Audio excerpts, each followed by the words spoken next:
Good morning friends, welcome to my YouTube channel. आज हम पढ़ने वाले टाइप्स ऑफ इकोसिस्टम। तो देखिए, आज हम क्या क्या कवर करने वाले। इकोसिस्टम क्या है पहले जानेंगे, फिर मेजर टाइप्स, तो फिर ग्रासलैंड इकोसिस्टम, इसके बाद aquatic ecosystem, forest ecosystem and desert ecosystem. तो इकोसिस्टम क्या पहले जान लेते हैं हम। An ecosystem is a biological environment consisting of all living organisms or biotic components in a particular area, and the non-living or abiotic components such as air, soil, water, and sunlight with which organism interact. तो ecosystem एक system होता है जहाँ पर living organism रहते हैं। वो जो लिविंग ऑर्गेनिज्म रहते हैं वो एक दूसरे के साथ इंटरेक्ट करते हैं, एंड एक दूसरे के साथ इंटरेक्ट करने के बाद वो सराउंडिंग एनवायरनमेंट के साथ के भी इंटरेक्ट करते हैं। यह सिस्टम को हम इकोसिस्टम कह सकते हैं। तो इकोसिस्टम की दो फैक्टर होती है, एक बायोटिक फैक्टर एंड दूसरा एबायोटिक फैक्टर। जितना भी हमारा लिविंग थिंग है ना, वो बायोटिक फैक्टर के अंदर आता है। एबायोटिक फैक्टर जितना non living thing, soil, water, air, ये सब जितना भी रह गया वो एबायोटिक फैक्टर। तो अभी यहाँ हमारा स्लाइड में थोड़ी सी गड़बड़ी है। जहाँ पर बायोटिक होना था वहाँ एबायोटिक हो गया, जहाँ एबायोटिक होना था वो बायोटिक हो गया। तो हमारे बायोटिक फैक्टर में क्या आते हैं? Primary producer, herbivorous, carnivore, omnivorous और एंड डेट्रीवोरस। तो हम वैसे ही एबायोटिक फैक्टर में sunlight, temperature, precipitation, water, moisture और सॉइल और केमिकल कंटेंट। देखिए, तो हमारा ह्यूमन ने एनवायरनमेंट को दो कैटेगरी में डिवाइड किया है। एक आर्टिफिशियल एनवायरनमेंट, एक आर्टिफिशियल इकोसिस्टम, नेचुरल इकोसिस्टम। तो type of ecosystem mainly two type, एक नेचुरल इकोसिस्टम, दूसरा है आर्टिफिशियल इकोसिस्टम। तो नेचुरल इकोसिस्टम में क्या आता है देखते हैं, जैसे forest, grassland ecosystem, aquatic ecosystem and desert ecosystem. वैसे आर्टिफिशियल और मैनमेड इकोसिस्टम में क्या होता है, जैसे टेरेस्ट्रियल, माइक्रोबियल, एक्वाटिक, ये सब हमारा आर्टिफिशियल में आता है। तो फॉरेस्ट इकोसिस्टम पहले देख लेते हैं। तो फॉरेस्ट इकोसिस्टम की कैरेक्टरिस्टिक क्या है?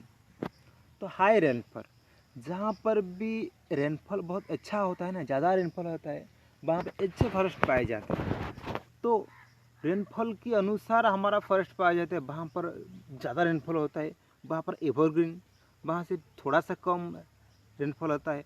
वहाँ पर डिसिडियस फॉरेस्ट, जहाँ पर लगभग बिल्कुल बारिश नहीं होता है, वहाँ पर डेजर्ट फॉरेस्ट पाया जाता है। तो large number of organism and flora found in the forest. इसका मतलब है हमारे जो फॉरेस्ट में huge number of animal and plants are found. एक जंगल में बहुत सारे जीव जंतु, वृक्षलता होती है। हाई डाइवर्स पॉपुलेशन, तो हमारा ये फॉरेस्ट में क्या होता है कि बायोडाइवर्सिटी पूरा अच्छे से मेंटेन होकर रहता है। मतलब वेराइटीज ऑफ एनिमल और प्लांट आर लिविंग टूगेदर। तो stability of ecosystem is very sensitive. जैसे हमारा फॉरेस्ट इकोसिस्टम है, सपोज हम प्रोड्यूसर लेवल को हट करते हैं, बस सपोज डिफॉरेस्टेशन करते हैं। तो डिफॉरेस्टेशन होने के बाद तो जितना भी हर्बीवोर होते हैं, जो फॉरेस्ट के ऊपर डिपेंडेंट होते हैं, तो उनको अफेक्ट करेगा, उनको खाना पानी नहीं मिलेगा। जब हर्बीवोर को खाना पानी नहीं मिलेगा, उनका पॉपुलेशन गिर जाएगा। पॉपुलेशन गिरने के बाद जो सब कार्निवोर्स हर्बीवोर को खाते थे उनको भी अफेक्ट करेगा, उनको खाना नहीं मिलेगा, उनका भी पॉपुलेशन डिक्रीज हो जाएगा। इसलिए stability of ecosystem is very sensitive. तो देखिए, टाइप ऑफ फॉरेस्ट हमारा मेनली 5 प्रकार का होता है। जैसे ट्रॉपिकल एवरग्रीन फॉरेस्ट, जैसे ट्रॉपिकल एरिया में जो फॉरेस्ट पाया जाता है उसे tropical evergreen forest. Evergreen forest किसे कहते हैं? जो फॉरेस्ट पतझड़ नहीं देता है, जो फॉरेस्ट की जो प्लांट सब पतझड़ नहीं देते एक टाइम में, पर्टिकुलर टाइम में वो नहीं देते पतझड़, उसे एवरग्रीन फॉरेस्ट कहते हैं। इसे ट्रॉपिकल डिसिडियस फॉरेस्ट, कुछ फॉरेस्ट होता है एक पर्टिकुलर सीजन में उसका पतझड़ होता है, उसे डेसिडियस फॉरेस्ट कहा जाता है। जैसे ट्रॉपिकल एरिया में जो डेसिडियस फॉरेस्ट पाए जाते हैं उसे ट्रॉपिकल डेसिडियस फॉरेस्ट कहते हैं। जैसे टेम्परेट एवरग्रीन फॉरेस्ट, जैसे हमारा टेम्परेट एरिया में जो एवरग्रीन फॉरेस्ट पाए जाते हैं उसे टेम्परेट एवरग्रीन फॉरेस्ट कहा जाता है। टेम्परस डेसिडियस फॉरेस्ट, जो टेम्परेट एरिया में जो फॉरेस्ट पाया जाता है उसे टेम्परेट डेसिडियस, माने जो फॉरेस्ट पतझड़ देता है उसे टेम्परेट डेसिडियस फॉरेस्ट कहा जाता है। जैसे टाइगाई फॉरेस्ट एक दूसरे type of. The feature of forest ecosystem, जब हम फॉरेस्ट इकोसिस्टम की बात करते हैं, फॉरेस्ट एक जंगल में बहुत सारे छोटे प्लांट बड़े प्लांट होते हैं। तो हमारे जो अपर सरफेस ऑफ सॉइल हमेशा कई ग्रास के द्वारा कवर रहता है, कोई वृक्ष की छाया के द्वारा कवर रहता है। जो बड़े बड़े प्लांट होते हैं उसका कैनोपी होता है ऊपर का ऊपर, जैसे ब्रांचेस होते हैं, लीव्स होते हैं। जो ब्रांचेस लीव्स क्या करते हैं, इंटर माने ऊपर पार्ट ऑफ द सरफेस, जो ऊपरी वाला हिस्सा को कवर करते हैं। फर्स्ट फ्लोर, फर्स्ट का सॉइल सरफेस होता है ना, तो मेनली वहाँ पर क्या आते हैं, ग्रासेस पाए जाते हैं। तो ग्रासेस जैसे वो वहाँ पर ग्रासेस पाए जाते हैं ना, वहाँ पर सॉइल इरेशन बहुत कम होता है। तो फॉरेस्ट सॉइल मेनली जो फॉरेस्ट की सॉइल होता है ना, वहाँ पर तो इरेशन नहीं होता है, तो इसका फर्टिलिटी बना रहता है, हाईली फर्टाइल होता है। जो हमारा फॉरेस्ट की सॉइल होता है ना, वो हाईली फर्टाइल होता है।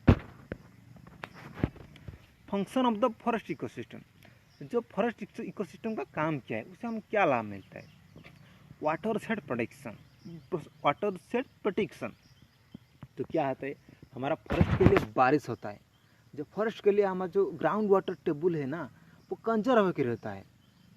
आप शायद देखे होंगे जहाँ पर फॉरेस्ट है ना, जहाँ पर ऐसी गच्छ वृक्ष लताएँ होते हैं ना, वहाँ पर कम गहराई में पानी अवेलेबल रहता है।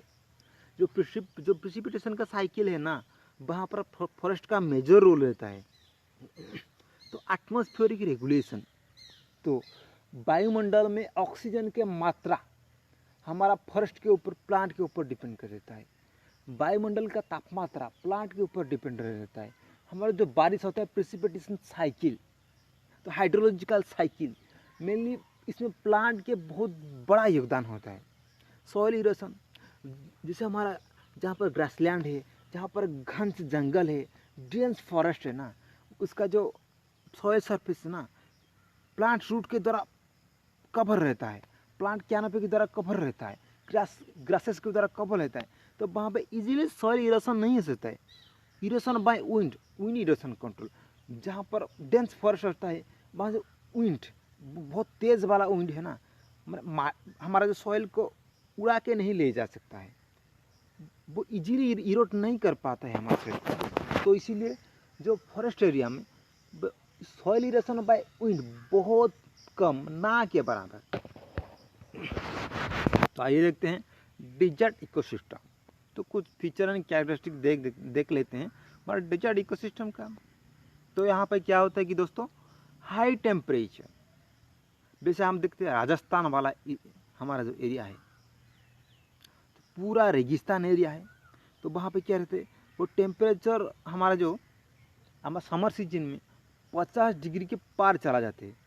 Intense sunlight and low water, जैसे हमारा टेम्परेचर ज़्यादा रहता है इसलिए तो वाटर तो लो होगा, क्योंकि सारी वाटर इवापोरेट होकर ऊपर चला जाएगा। तो वहाँ पे जैसे टेम्परेचर ज़्यादा, जरूर सनलाइट ज़्यादा होगा इसलिए टेम्परेचर ज़्यादा हो रहा होगा। तो वहाँ पे इंटेंस सनलाइट, जो सन का जो रेडिएंट एनर्जी ना बहुत ज़्यादा पड़ता है, वहाँ पर ज़्यादा गर्मी होता है। Flora and fauna are very poorly developed and scarce, इसलिए जहाँ पर पानी नहीं होता है ना, वहाँ पर ज़्यादातर एनिमल नहीं पाए जाते हैं। तो जैसे कम पानी मिलता है वहाँ पर डेजर्ट एरिया में, तो कम पानी में सर्वाइव करने वाला प्लांट ही वहाँ पर पाए जाएंगे और बाकी दूसरे प्लांट नहीं दिखने को मिलेंगे। इसलिए plant and animal are very poorly developed and scarce. Organism are xeric adaptive, xeric condition means dry condition. वहाँ पर जितना जीव जंतु पाए जाते हैं ना, तो ड्राई कंडीशन में सर्वाइव करने के लिए अडेप्टेशन, सर्वाइव करने का शक्ति उनके अंदर होता है। स्कारली पॉपुलेटेड, भाई रेगिस्तान इलाका है वहाँ पर पानी नहीं है, खाना नहीं है, तो वहाँ पर बहुत कम, यानी population density is very low रेगिस्तान एरिया में। तो देखिए टाइप ऑफ डेजर्ट, डेजर्ट हमारा मेनली 6 प्रकार का है, 6 टाइप ऑफ डेजर्ट्स आते हैं, जैसे sand desert, stony desert, rock desert, plateau desert, mountain desert, cold desert. Sand desert आप देखे होंगे हमारा जो राजस्थान का एरिया है, Gujarat Rajasthan area. Stony desert, stone desert जहाँ पर मैक्सिमम स्टोन पाए जाते हैं। रॉक डेजर्ट वहाँ पर बड़ी बड़ी हील की साइज के रॉक मिला जाते हैं, लोग वो रॉक डेजर्ट। प्लीटो डेजर्ट जो मालभूमि डेजर्ट, जैसे प्लीटो डेजर्ट कहते हैं। जैसे माउंटेन डेजर्ट वहाँ पर बड़ी बड़ी माउंटेन होता है किंतु प्लांट्स वहाँ अवेलेबल नहीं होता है। कोल्ड डेजर्ट जैसे हमारे पोलर रीजन में टेम्परेचर लो होने के लिए वहाँ पर टेम्परेचर लो होने की वजह से बहुत कम प्लांट पाए जाते हैं, बहुत कम एनिमल भी पाए जाते हैं वहाँ पर। देखिए ये जो हमारा पिक्चर है सैंड डेजर्ट का है, देखो सारी तरफ रेत ही रेत है, सैंड ही सैंड है। देखिए हमारा रॉक डेजर्ट माने टोटल तो हमारा जो सॉइल सरफेस है ना वो रॉक के द्वारा कवर होकर रहता है। देखिए ये हमारा स्टोनी डेजर्ट, स्टोनी डेजर्ट में कुछ कुछ हर पाए जाते हैं, कुछ कुछ गासेस पाए जाते हैं। देखिए हमारा प्लीटो डेजर्ट की हमारा पिक्चर है यहाँ पर। माउंटेन डेजर्ट तो एंटायर एरिया पूरा माउंटेन ही माउंटेन है। कोल्ड डेजर्ट, ये मेरी जो कोल्ड डेजर्ट है ना हमारा जो कश्मीर का एरिया है, वहाँ पर मैंने बर्फ़ मैंने साल की पूरी टाइम बर्फ़ में ढका रहता है जो सॉइल के सरफेस से, तो वहाँ पर कोई प्लांट भी बहुत ज़्यादा पाया नहीं जाता है। तो वहाँ पर पॉपुलेशन डेंसिटी बहुत ना के बराबर है। जैसे लद्दाख, जस्कर, काराकोरम ये वाला area. Feature of desert ecosystem, तो डेजर्ट इकोसिस्टम की फीचर क्या हो सकता है? रेनफॉल, मेनली हमारा डेजर्ट इकोसिस्टम में रेनफॉल बहुत कम होता है, ना कि बराबर। तो यहाँ पर टेम्परेचर की बात करें तो यहाँ पर टेम्परेचर बहुत ज़्यादा रहता है। तो टेम्परेचर हमारा डे टाइम में 50 डिग्री क्रॉस कर जाता है, नाइट टाइम में लगभग 0 डिग्री के आसपास चले आता है। तो सॉइल यहाँ का सॉइल तो इनफर्टाइल रहता है, वहाँ कहाँ पर रेत है तो कहाँ पर पत्थर है, तो क्या बताएं, आप तो जानते होंगे। तो लाइट, तो मेनली डेजर्ट में, तो कोल्ड डेजर्ट में लाइट की कमी रहती है, लेकिन बाकी सब डेजर्ट में लाइट की कोई कमी नहीं रहता है। तो दिन का 12 घंटे लगभग वहाँ पर सनलाइट मिलता रहते हैं। Plant and animals are adapted to live in extremity, जैसे वहाँ पर पानी तो नहीं मिलता है, टेम्परेचर ज़्यादा है, वहाँ पर बहुत कम प्लांट एंड एनिमल पाए जाते हैं, केवल कुछ ही वैरायटी के मिलते हैं, जैसे काक्टस जातीय वृक्ष पाए जाते हैं। तो प्लांट जो एनिमल रहते हैं ना वो जेरिक कंडीशन में सर्वाइव करने के लिए खुद को ढाल लेते हैं। तो फंक्शन ऑफ डेजर्ट इकोसिस्टम, तो डेजर्ट इकोसिस्टम के माध्यम से हमें क्या बेनिफिट मिल रहा है? जैसे जो डेजर्ट इकोसिस्टम है ना, टेम्परेचर बहुत ज़्यादा रहता है, वहाँ सनलाइट बहुत ज़्यादा टाइम तक पड़ता है। तो ये हमारा ये सोर्स ऑफ सोलर एनर्जी, वहाँ पर हम सोलर पावर प्लांट बिठा सकते हैं। मिनरल रिसोर्स वहाँ पर बहुत सारे माइंस ही पाए जाते हैं। तो this area are rich of mineral resources. Grassland ecosystem, तो इसके बारे में कुछ जान लेते हैं। तो जहाँ पर मॉडरेट लेवल ऑफ बारिश होते हैं, वहाँ पर कम बारिश भी नहीं होता है कि ज़्यादा बारिश भी नहीं होता है, वहाँ पर ग्रासलैंड पाए जाते हैं। तो vegetation is dominated by grass, वहाँ पर जितना भी प्लांट्स पाए जाते हैं ना, मैक्सिमम 80 to 90% जो ग्रासेस को 80 to 90% एरिया तो ग्रासेस में कवर थे। तो soil surface completely cover by grasses. तो इम्प्रूव्ड वाइल्ड प्लांट कम्युनिटी, तो क्या होता है आपको जानते हैं, सबसे आजकल की दुनिया में सबसे एडवांस प्लांट, सबसे अडेप्टिव प्लांट, तो बैड कंडीशन में खुद को ढालने वाला जो प्लांट है ना, ग्रासेस होते हैं। अब बटनी में शायद पढ़े होंगे या नहीं पढ़ेंगे। तो डेंसली पॉपुलेटेड, जैसे वहाँ पर ग्रास ही पाए, चारों तरफ ही ग्रास पाए जाते हैं। तो वहाँ पर क्या करते हैं, जितना हमारे पशुपालक भाई होते हैं ना, वो कि अपने मवेशी को चराने के लिए वहाँ ले जाते हैं। तो जो ग्रासलैंड के आसपास हमारा जो पॉपुलेशन डेंसिटी थोड़ा सा हाई रहता है। Type of grassland, mini grassland को हमें 3 भाग में विभक्त किया गया है, tropical grassland, temperate grassland, other. तो देखिए फीचर ऑफ ग्रासलैंड इकोसिस्टम, तो टेम्परेचर, वहाँ पर टेम्परेचर रहे ना, टेम्परेचर भी बहुत ज़्यादा भी नहीं रहता, मिनिमम रहता, तो डेजर्ट से कम टेम्परेचर रहता है वहाँ पर। तो प्रिसिपिटेशन, जैसे वहाँ पर गैसेस है ना, वहाँ पर जो वाटर गैसेस के थ्रू ट्रांसपिरेशन के थ्रू जाते हैं एटमॉस्फेयर के, तो टेम्परेचर कंट्रोल हो जाता है। टेम्परेचर कंट्रोल होते जो जितना भी ट्रांसपायर है वाटर जाता है वो जाके रिटर्न प्रिसिपिटेशन का आकर अगेन सरफेस को रिटर्न करता, सॉइल सरफेस को रिटर्न करता है। तो वहाँ पर मीडियम साइज ऑफ प्रिसिपिटेशन रहता है। ह्यूमिडिटी, वहाँ पर ज़्यादा ह्यूमिडिटी नहीं रहता है, लेकिन रेगिस्तान की कंपैरिजन में वो ज़्यादा रहता है। Medium type of humidity. Topography, वहाँ पे टोटल प्लेन एरिया पाए जाते हैं, प्लेन एरिया, समतल भूमि होता है वहाँ का। On adaptive plant and animal, तो देखिए भाई वहाँ पर क्या होता है कि वहाँ पर मीडियम बारिश होता है, मीडियम टेम्परेचर भी रहता है, तो कुछ कुछ एनिमल वहाँ पे ढाल नहीं सकते खुद को। On adaptive plant and animal, function of grassland ecosystem, तो ग्रासलैंड इकोसिस्टम फंक्शन क्या है, उससे हम क्या बेनिफिट मिलता है। तो ग्रासलैंड प्रोवाइड फूड, तो जितना भी हमारा हर्बीवर है, हरीबर जो हमारे जो वृक्ष लताओं खाकर जो जीव बनते, तृणभोजी बोलते हैं उसे हम। हर्बीवर एनिमल कंप्लीटली डिपेंडेंट अपन ग्रासलैंड, जैसे हमारा बेल, बकरी, हिरन, भैंस, जितना भी एनिमल है ना, completely dependent on grassland for their food. Grassland breeding area, सुनिए भाई, जितना भी सारी हर्बीवर्स रहते हैं वो ग्रासलैंड को चरने के लिए जाते हैं, फूड कलेक्शन के लिए जाते हैं। तो जहाँ पर हर्बीवर होंगे वहाँ पर कार्निवर भी होंगे, तो वहाँ पर वेराइटीज ऑफ एनिमल पाए जाते हैं एक दूसरे, क्योंकि एक एनिमल दूसरे एनिमल के ऊपर डिपेंड, जैसे food chain, maximum food chain का एक्टिविटी वहाँ पर ही होता है। तो ये जो बेस्ट ब्रीडिंग एरिया, तो ह्यूमन हैबिटेट, जहाँ पर ग्रासलैंड पाए जाते हैं वो समतल भूमि होता है। आजकल जितना भी हमारा चरागांव है ना, तो ह्यूमन वहाँ पर अपना कंस्ट्रक्शन करके पूरा थाक जमा चुका है वहाँ पर। तो वहाँ पर ह्यूमन हैबिटेट ज़्यादा पाए जाते हैं, क्योंकि बहुत अच्छा एरिया होता है, पूरा प्लेन एरिया होता है। एक्वाटिक इकोसिस्टम, तो लो टेम्परेचर एंड सनलाइट, सुनिए देखिए भाई, हमारा जो एक्वाटिक इकोसिस्टम होता है ना, तो पानी में कुछ गहराई तक ही लाइट पेनिट्रेट कर पाता है, उसके बाद लाइट नहीं जा पाती। जितनी गहराई तक पानी में लाइट पेनिट्रेट कर सकता है वहाँ तक हमारा वेजिटेशन पाया जाता है, मैक्सिमम वेजिटेशन।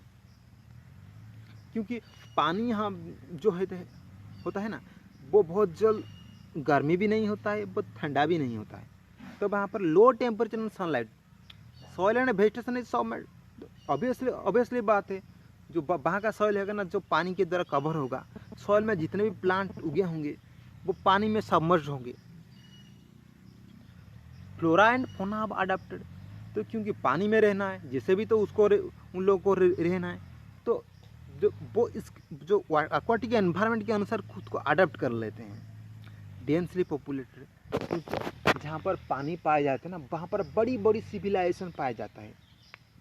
जहाँ पर पानी है उसका आसपास बहुत बड़ा बड़ा इंडस्ट्री लगता है। जहाँ पर पानी है उसके पास इरिगेशन फैसिलिटी बहुत ज़्यादा रहता है। तो बिना पानी के कोई भी ऑर्गेनिज्म सर्वाइव नहीं कर सकता। तो आसपास पॉपुलेशन डेंसिटी बहुत ज़्यादा रहता है। तो टाइप ऑफ एक्वाटिक इकोसिस्टम, जैसे ओशन इकोसिस्टम, लोटिक, लेंटिक, वुडलैंड। आप तो जानते हैं ओशन, लोटिक, जैसे लोटिक, लेंटिक, वुडलैंड। ओशन होता है जितना हमारे टोटल सी एरिया होता है, कुछ जगह में पानी जमकर रहता है, और कुछ जगह में पानी फ्लो रहता है, कुछ जगह में पानी के साथ लेक की तरह हो जाता है। ऐसे तरह का इकोसिस्टम रहता है। Feature of aquatic ecosystem, light and temperature. Light and temperature, वहाँ पर क्या है कि लाइट तो बहुत ज़्यादा नहीं पेनिट्रेट कर पाता है, टेम्परेचर बहुत कम नहीं रहता कि बहुत ज़्यादा नहीं रहता है, मैंने एक मोटा मोटी बोले तो लो टेम्परेचर रहता है। करंट, तो करंट क्या है, जहाँ पर हमारा ये रहता है ना, पानी ज़्यादा रहता है, वहाँ पर डैम कंस्ट्रक्ट होते हैं, हाइड्रो पावर इलेक्ट्रिसिटी प्रोडक्शन होता है, तो हमारा थर्मल पावर प्लांट भी लगता है। केमिस्ट्री वो तो अलग बात है, छोड़ो।